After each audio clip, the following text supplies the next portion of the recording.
Order! Order! You are an incorrigible delinquent at times. Behave yourself, man!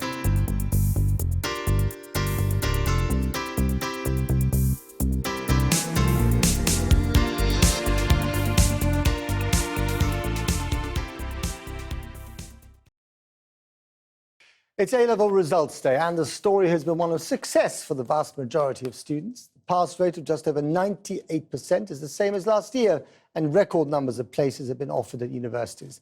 But there are continuing concerns over the performance of young working-class white boys, with black and ethnic minority pupils regularly outperforming them. Simeon Brown has been to a school in Hackney to find out why. It's that time of year again. So what's that? What is that? The whole thing? And if school was a long time ago for you too, Results Day may have a tinge of nostalgia attached. Oh, but for the class of 2016 at City Academy in East London, it's the first day of the rest of their life. It just feels so good to like get in and prove pass. everyone wrong. Society and as pass. well. Yeah. Especially because we're from a not privileged area. Yeah. It's But like, we're going to be in the same classes as people that go to very posh schools. Exactly. Most of the students here are from an ethnic minority background. They've done well, part of a wider trend in educational attainment in this borough and across Britain. 10 years ago, the road behind me was called Murder Mile, and I probably don't need to explain why. Back then, the schools in this borough were amongst the worst in the country. Now that picture has completely changed. Money has flowed into the schools, and so have the opportunities. Schools like this have a large black and minority ethnic population, but they appear to be doing well, and they're more likely to be heading to university than their peers who are white, male, and on free school meals. Today, the Equality and Human Rights Commission said they had the lowest education attainment of any ethnic group. Since 2008, all ethnic groups in Britain have seen an increase in their proportion of degree holders. Figures show that half of British Indians now hold a degree. This compares to just over 1 in 3 of black Brits. And nearly 28% of Pakistani and Bangladeshis also have degrees. But at the bottom of the list are white Brits with just a quarter educated to degree level. But the cleavage in education is also drawn along geography. In London, where students are more likely to be from an ethnic minority, pupils receive £1,300 more than their northern peers. So what is behind it? A lot of progress has been made since the 1990s on closing ethnic minority achievement gaps, and so therefore by age 16 actually white British students, particularly boys and disadvantaged boys, find themselves further behind. Less success has been had in terms of closing gaps that are to do with socio-economic disadvantage than the ethnicity gaps. So white boys on free school meals, they've just been missed out. I think it's been a case of other groups accelerating faster. Mark and Shamira are off to prestigious art schools and see themselves as beneficiaries of London school improvement. I've come from a single parent household with my mum, and that's one stereotype in itself, let alone coming from Hackney. And sort of from day one got good GCSEs, got decent A-levels, and now going to probably one of the best art colleges in Europe. And it's sort of, if you really do put your mind to it and you have the support there from the school that we have and from your family, you can make it no matter where you come from. But that's the thing, where you come from and where you live are still big factors in educational outcomes. The improvements seen here need to go further than the capital. Well, if young black people are doing better in school than their white counterparts, they're still finding the cards stacked against them when they enter the world of work. The Equality and Human Rights Commission says there's entrenched race inequality across society, with ethnic minorities more likely to live in poverty than white people, while black workers with degrees earn 23% less than equivalent white employees. Our senior Home Affairs correspondent Simon Israel reports. These 4 young people, 3 of them graduates, have, between them, made more than 60 job applications in the past few months, all without success. They instinctively feel they are up against systemic race inequality. My mum always said to me that I need to work twice as hard as anyone else, possibly even 10 times harder just to get to the same level. And I feel like I'm good on the applications, but as soon as I walk through the door, I think they have in their head, okay, she's black. That might not necessarily always have a negative impact, so sometimes it might work in my benefit, but I don't think it always does. To be quite honest, I don't really feel that much racism towards the fact that I'm black, it's over-trumped by the fact that I'm also Muslim. So that comes above anything else. The first thing that they notice is not really my skin colour or the fact that I'm a girl, it's the scarf that I'm wearing. My chances are very slim. One, I'm a Muslim by name and by faith, and also I'm brown. That puts me at quite a disadvantage. Is this, do you think, more in your head than in reality, or...? Well, if you look at this report, it's clearly alive and it exists. Today's report from the Equality and Human Rights Commission reinforces these beliefs. The report argues ethnic minorities and their white compatriots live in two different worlds.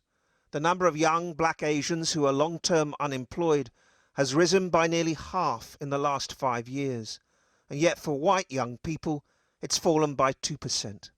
A black worker with a degree is paid 23% less on average than a white worker with a degree, and the unemployment rate for ethnic minorities is nearly 13%, twice the rate for white communities. Whether it's education, whether it's health, whether it's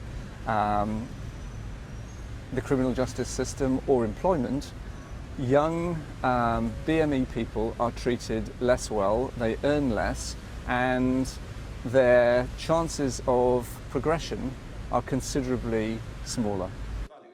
In 2005, the then head of the commission warned the country was sleepwalking into segregation. 11 years on, today's review by a new head didn't go that far, but nevertheless has painted a bleak picture. The party of One Nation and the One Nation chime from the last government is barely visible. My view is that the One Nation approach is a bit of a fig leaf, and we need to be really clear about what is actually happening in real terms. We will do everything we can to help anybody, whatever your background, to go as far as your talents will take you. No more platitudes is the Commission's message to Theresa May, who on entering number 10 last month vowed to help everybody, not the fortunate few.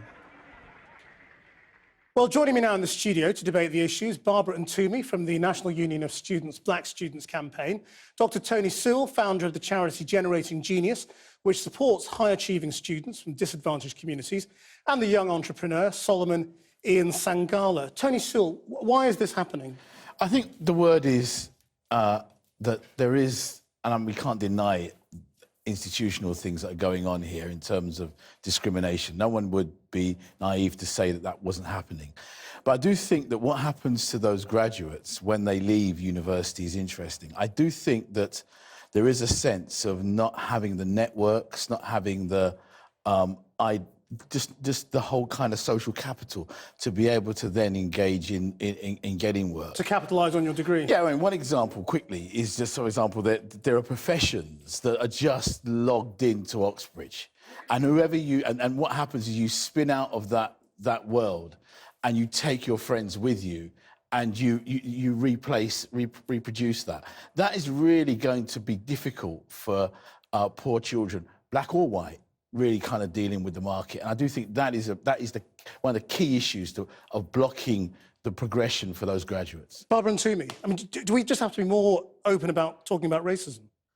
We have to be more open about talking about racism, and we also have to enforce the law, because racial discrimination is illegal. And it's the same as so many cases. If the government don't enforce the law, i.e. pick up on the wire, graduates with the same, both with degrees in a firm, why is a white person being paid more than a black person? Well, why do you think it is happening? I mean, how does it happen? It's racism. It's I mean, there are starting salaries for jobs. How do you end up with a quarter in the less? same way that you have the gender pay gap, you have exactly this thing. Me and my colleagues don't sit down and compare our wages. I don't think that anybody's being paid more than me because they're white, but that's the problem in institutions where you have the black people being paid less, because we're not even open about how much people are paid, and that's part of the problem. If the TEC has to do research to find this out, I bet you loads of black people that work in places where white people are being paid more aren't even aware that this is a thing that's happening to them. Solomon, you sort of bypassed it by starting your own business. Yeah, I started my own business when I was 14, bespoke clothing, and I've been doing that for 4 years now.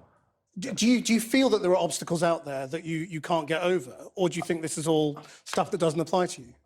At the time, I did feel like there were some obstacles that did apply because I come from a council estate, black as well, and I've been through a lot myself. I've got to stutter, so if you play this all together, you start seeing that everything is against you. And I thought that I had to like break out of this myself, and starting my own business put me into a bracket where I'm in charge of my own self, and no one can tell me that I can't go to this university because I didn't get a grade. Is this the only way people can escape? There is an issue, you know. There's an obligation on the universities. They're getting these students into their institutions.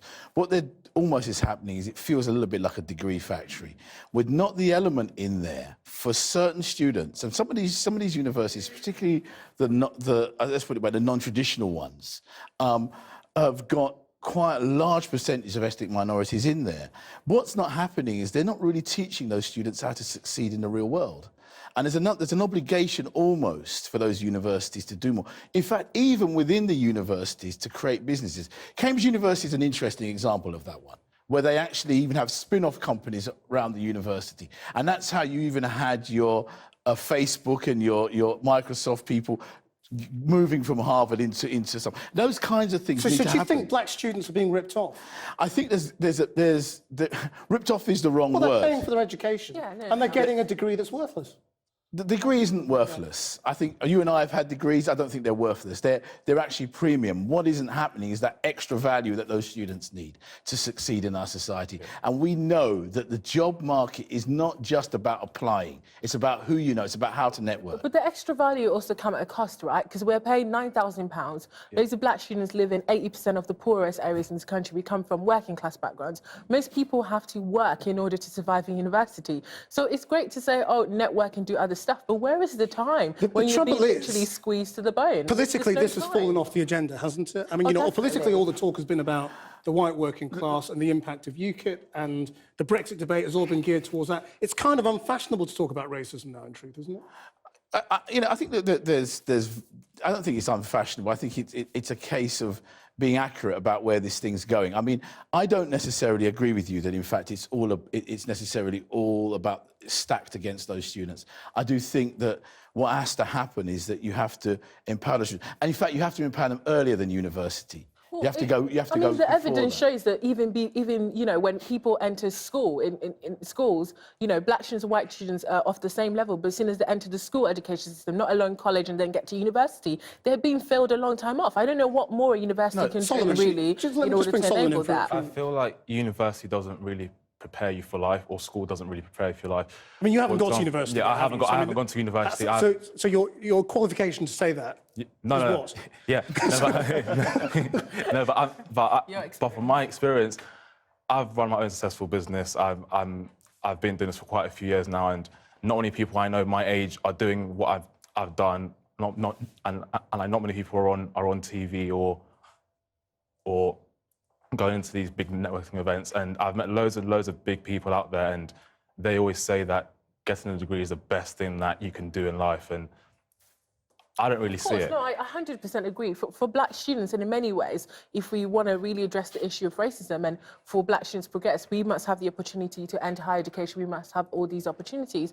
But, you know, education alone is not about getting a job. Obviously, that's really important, but it's also becoming a more aware and engaged observer of society, really, for you to be able to participate, for you not to be able to just take things at face value, and that's also part of it. I don't think that it's unfashionable to talk about race. I think, you know, black people have been pushed and pushed down of saying you kind of should be grateful that you're here anyway, so don't talk about race. But it's something we must continue to force the agenda. What can you do is the trouble. If you're 23, you've done a degree, you're struggling, you still can't get a job, what can you do about it if you're a black student? I think that what you've got to do, really, in any case, and Solomon's got one idea, is to look to your own business. But I do actually think that you've got to really kind of begin to sort of think about building a confidence to really go after those jobs. I actually don't know whether, in fact, the issue is totally about a system that is blocking you. Do those students really understand how to engage that market. I mean, that's the key, I think, to this. What do you do? What do you do to get the success? I completely disagree. I mean, TUC's own research says if you have an African or Asian sounding name, you have to send 3 times more applications in order to be considered. So before you've even got through the door with your degree, somebody's seen your name that they can't pronounce because they can't quite work out the alphabets, and then you're not in. I think the issue for A-level students is also about the kinds of degrees you're going for. And really, in a sense, are we, for example, business degrees, are they We're going to have to come back to that question another time, but thank you all very much indeed for joining us today. I've been getting away with it all my